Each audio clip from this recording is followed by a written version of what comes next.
I am very, very intrigued with your beauty tips. Okay. And I was wondering if you could give me some insight on some simple tips, ways women can simplify their beauty routine healthy. Okay. Well, I will say, I mean, for me, one of my biggest beauty tips is just looking after your skin, right? If your skin looks great, then your makeup is halfway done. So, and you know, a lot of us think that we have to do 1,000 steps to have great skin, and this is not the case. There's just a few very crucial steps that are very easy and manageable. So firstly, I say, you know, really make it a priority to cleanse your face at night, to remove makeup and, you know, go to bed with a clean face. Give yourself that no makeup wake up. Sleeping in makeup, and apparently a lot of us do it, I didn't realize, but a lot of people do sleep in makeup. It can really cause redness, dullness, sensitivity, breakouts, and you know, and sort of aging. So definitely make that a priority. And then in the morning, just to prep your skin for whatever look you might want to do, just grab a wipe. You know, simple, make these great facial wipes. They're so easy, takes 2 seconds. You don't need to rinse them, and then you just need a great moisturizer. I recommend a moisturizer that is kind to skin, like the simple replenishing rich moisturizer. It instantly doubles hydration. It has added skin-loving vitamins, and that's really going to create this dewy, fresh base for makeup. So once you have just these simple steps, it's going to help your makeup routine, you know, in an amazing way, because, you know, if your skin looks good, you don't need a lot of makeup. And I would also say exfoliate twice a week. We can all do it twice a week, right? Oh, those are great tips. Do you think it's better for a woman to use a liquid foundation as opposed to a powder, or what's your take on that? That's a very sort of individual question. It really depends on the individual. We all have vastly different skin types and preferences. So I love a liquid foundation, and I think, you know, they're very versatile because you can put them on in a sheer way, you can put them on in a heavier way, you can get oil-free, you can get, you know, luminous, radiant, or you can get matte. So it really depends. If you have excessively oily skin and you find that a powder foundation works for you, then by all means. But, you know, it really depends on the individual and their skin type. Cool. What do you think are a few things a woman should never leave the house without having on her face? I think a great moisturizer and an SPF.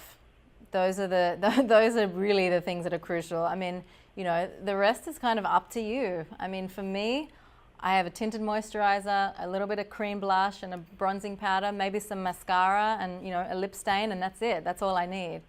You know, as I said before, when you look after your skin, you really don't need a lot, but the SPF is crucial. Should it be an SPF that's mixed with a moisturizer already, or two separate products?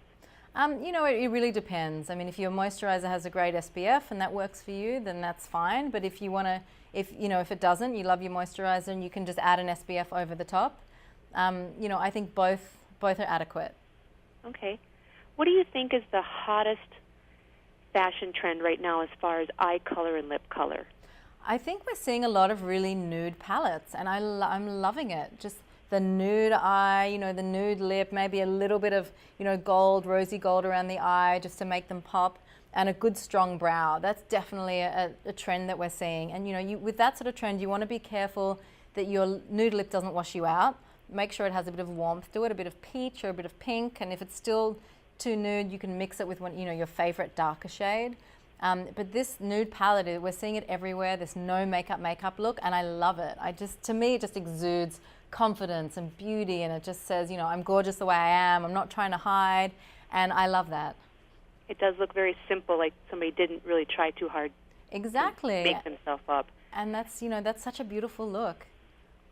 With applying makeup, is it a good idea to keep your brushes cleansed, like on a weekly basis or a monthly basis, or how often should you do something like that with your makeup brushes? I mean, I would definitely say a minimum of once a month. You know, I mean, I like to give them. You know, as a makeup artist, I have to wash them every day. But your own personal brushes, you know, if you can do it once a week, that's great. But you know, I've said that to people, and they just tell me that's unrealistic. So I'm going to say a minimum of once a month. But you know, in between, you can give them a wipe with your simple wipes just to remove excess color or excess buildup. But you know, really try to go for that, you know, once a month minimum. Okay. rounding back to the tips that you gave me right away for the cleansing and removing your makeup at night, is it a good idea for women to go that extra step and use all these anti-aging creams that they sleep with and the eye puffiness stuff, or is that something that really isn't going to help? I mean, look, it all depends. I think that if you're practicing a consistent skincare, routine, as we talked about, then you don't necessarily need all these added steps. A lot of moisturizers are anti-aging, so, you're getting that already. There's nothing wrong, but I just think a great moisturizer, a great eye cream, is really all you need. If you want to apply a serum, you can, but I just think if you're using these products consistently, 2 or 3 products, then that's really all you need.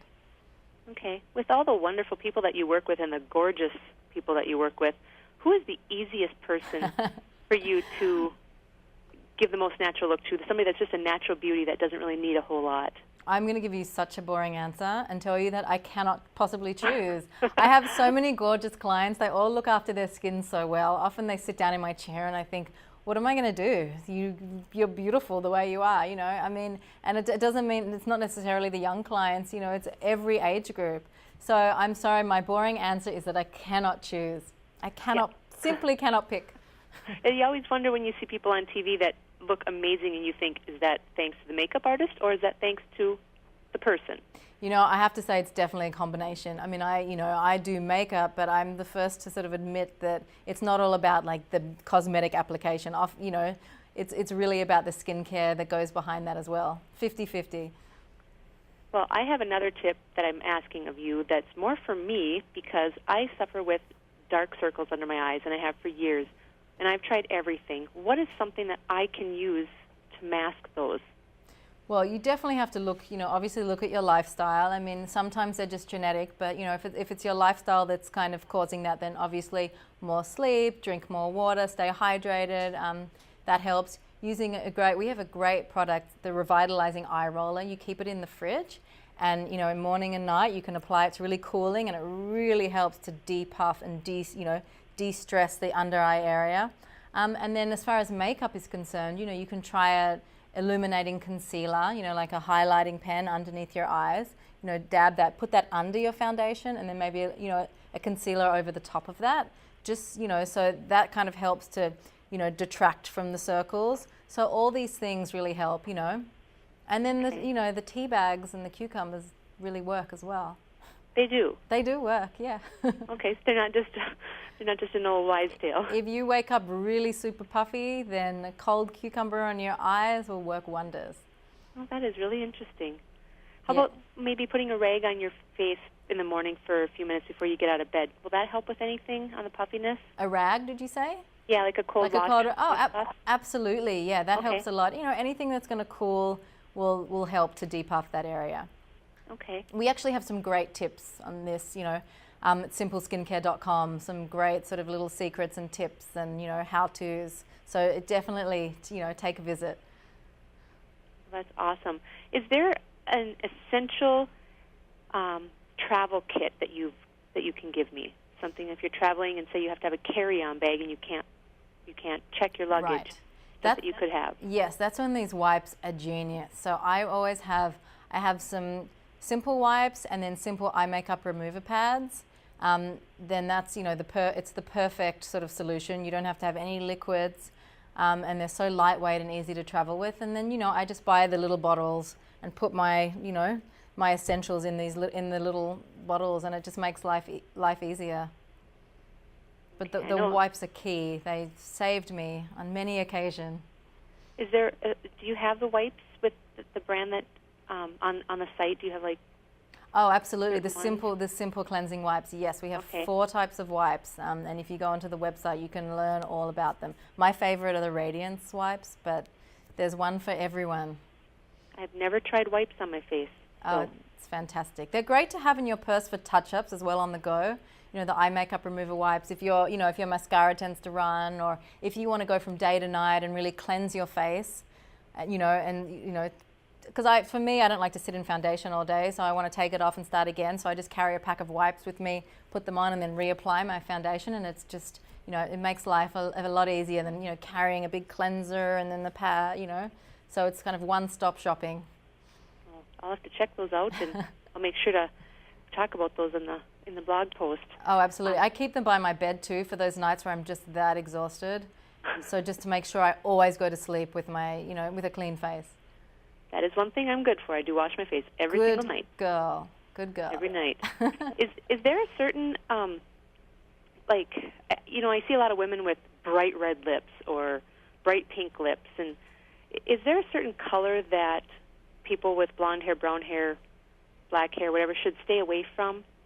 I don't think there are any hard and fast rules. I really think that, all I'll say, if you're going to wear a nude lip, just make sure it has a little bit of warmth to it so it doesn't kind of wash you out. If you have more of an, warm olive skin, try a red that's, a little more on the orange side. If you have a cooler tone skin, maybe try a red that's more on the blue base side, or a pink. But, there's no hard and fast rules. Put it on. If it looks good, you'll know.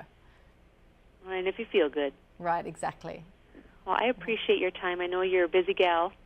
Thank you so much. It was great talking to you. You too, and I hope you get to enjoy some of the outside. Thank you. I absolutely will.